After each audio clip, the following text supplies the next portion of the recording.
Nizamabad R&B guest house లో దళిత రత్న అవార్డుల ప్రదానోత్సవం శుక్రవారం ఘనంగా నిర్వహించారు. డాక్టర్ పులి జైపాల్, డాక్టర్ బొర్ర లక్ష్మణ్, కోటేశ్వరరావు, సదాశివ్, విజయకాంతరావు, అబ్బులు, సాయిలు, లత, జ్యోతి, కొత్తపల్లి దుర్గయ్యలను అవార్డులతో ఘనంగా సన్మానించారు.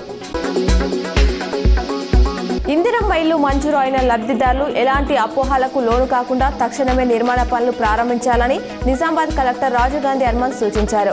శుక్రవారం పొతంగల్లో నిర్వహించిన సమావేశంలో ఆయన మాట్లాడారు.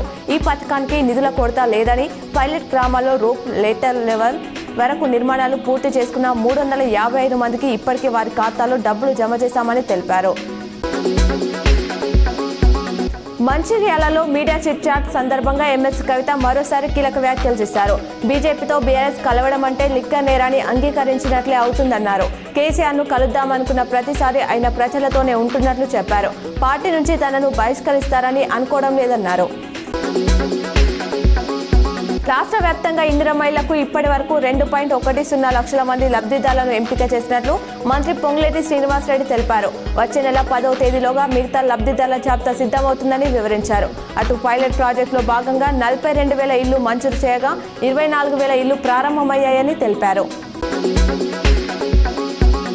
నీట్ పీజీ పరీక్ష నిర్వహణపై సుప్రీంకోర్టు కీలక ఆదేశాలు, వ్యాఖ్యలపై కన్నడ నాట తీవ్ర వ్యతిరేకత వ్యక్తమైన విషయం తెలిసిందే.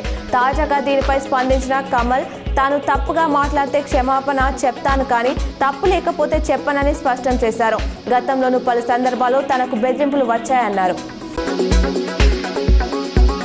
బక్రీద్ పండుగ రోజు ఆవులతో పాటు ఇతర పశువులను వధిస్తే ఊరుకోమని బీజేపీ ఎమ్మెల్యే రాజాసింగ్ హెచ్చరించారు.